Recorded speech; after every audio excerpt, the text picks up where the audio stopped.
This is BLACKVIEW Tab 12, and today I would like to demonstrate that you can clear app cache and data on this device.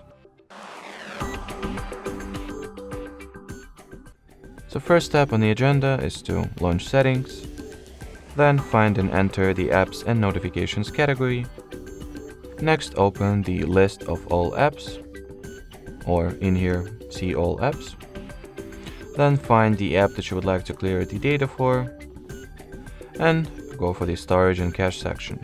At the storage page, you can clear just cache or clear all app and user data that this app stores. So as you can see now, we have this much cache, and if I'll clear the cache, it will disappear.